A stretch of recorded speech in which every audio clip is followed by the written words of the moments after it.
The Haunted Apartment of Moscow. A Russian horror story. Flat number 47, Novogireevo district.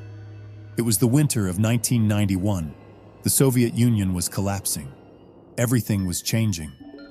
Jobs were disappearing overnight, and families were being uprooted across the country, chasing whatever stability they could find in an unstable world. Nikolai Volkov had just left his old factory job in St. Petersburg for a new position at a chemical plant on the outskirts of Moscow. The plant manager had offered him accommodation, a two-bedroom apartment in a gray concrete building in the Novogireevo district, on the eastern edge of the city. His son Sasha was 8 years old and had cried for 3 days when they packed up their old apartment. He didn't want to leave his school, his street, his friends, but his mother Irina and his older sister Natasha had coaxed him gently, and eventually he had agreed, though he made everyone promise that this would be the last move. Nobody could keep that promise. The apartment had been locked up for nearly 5 years. When Nikolai first opened the door, the smell hit them immediately.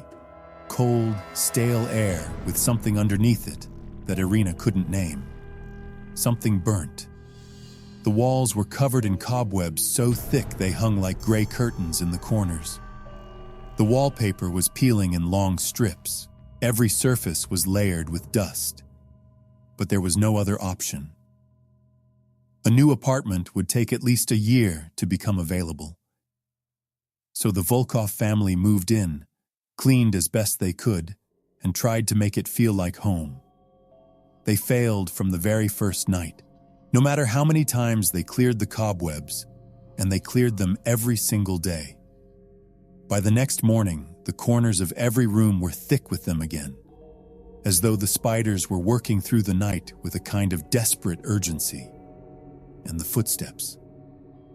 Every night after the family went to bed, footsteps moved through the apartment, not frantic or loud, just slow, deliberate, unhurried. The sound of someone walking from room to room who had nowhere in particular to be and all the time in the world to get there. On their very first day, Sasha had noticed something in the bathroom.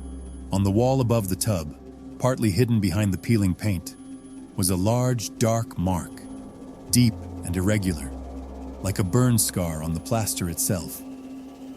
Sasha painted over it. 10 days later, it was back. He painted over it again. It returned.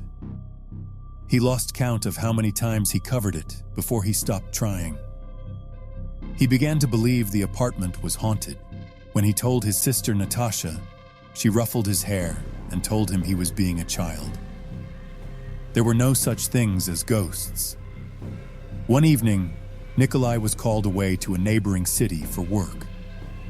The apartment held only Irina, Natasha, and Sasha. It was past 1 in the morning when Irina's sleep began to fracture.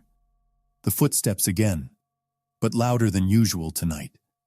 Heavier, as though whatever made them had grown more confident in the darkness.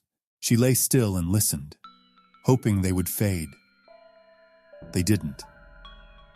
She sat up, and then she saw it. At the window of her bedroom, pressed against the glass from outside, was a face. Irina told herself it was a burglar. She told herself this firmly and repeatedly as she picked up the lamp from her bedside table with one hand and grabbed her torch with the other. She crossed the room. She raised the torch. She shone it directly at the window. The face on the other side of the glass had no skin. What remained was charred and melted. The flesh burned away in places to reveal the dark architecture of bone beneath. And it was looking directly at her. Not with aggression, not with hunger, just looking with a patient, searching expression, as though it were trying to find someone it had lost. The torch fell from Irina's hand. She ran. She ran to her children's room, switched on every light she could find, and sat on the floor between their beds, shaking so hard her teeth rattled. When Natasha woke and found her mother on the floor in tears, she called the building's security guard immediately. He came. He searched every room and every corridor. He found nothing. No signs of entry. No footprints in the snow beneath the window. Irina tried to convince herself it had been a dream. She almost managed it.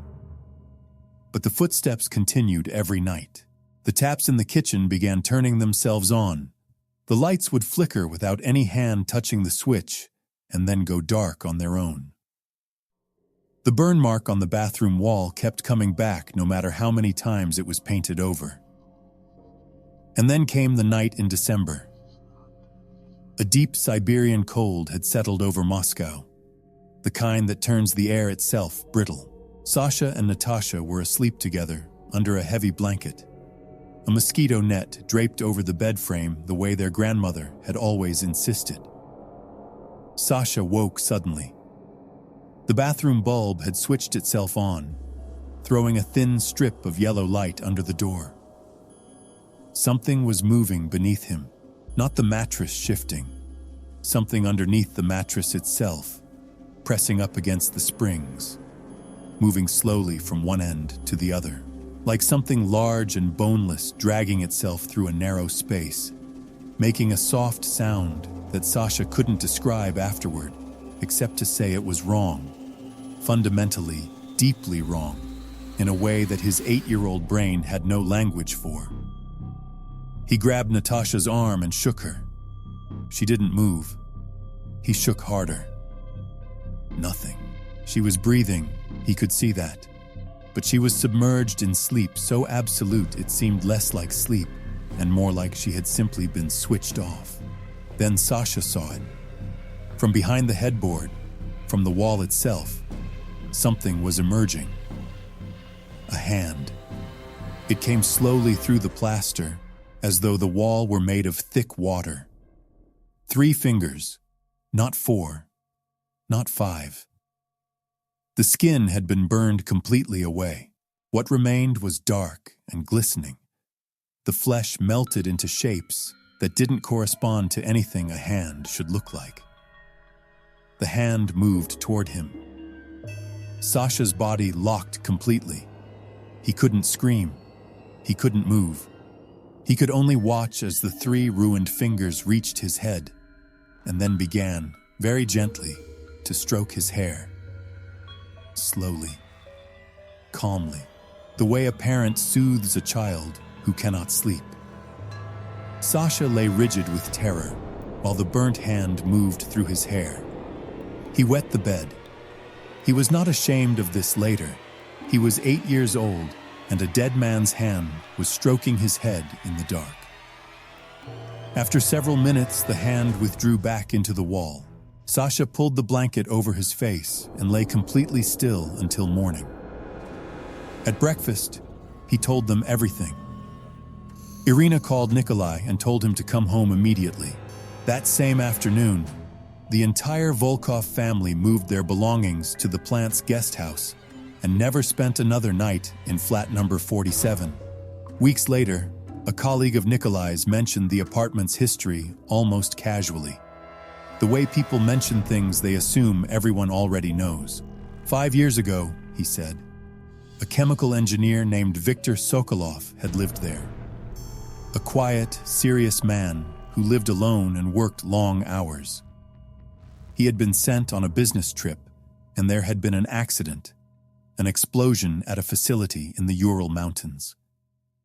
Viktor had been killed instantly. When his elderly father Grigory received the news, when they told him that his son was gone, he had locked himself in the bathroom of flat number 47 and set himself on fire. He died before the ambulance arrived. The 2 of them, father and son, were cremated together in a ceremony attended by almost no one. The apartment had been locked ever since, until the plant manager had assigned it to the Volkov family 5 years later, apparently having forgotten, or chosen to forget, what had happened inside its walls. Sasha spent months thinking about it in their new apartment, turning it over in his mind the way you turn a stone over to see what lies underneath. The burnt mark on the bathroom wall that kept coming back. The face at the window with no skin. the hand that came through the wall and stroked his hair in the night. An old man who had set himself on fire in a bathroom. An old man who had loved his son so completely that when they told him his son was gone, he had not been able to remain in the world a single moment longer.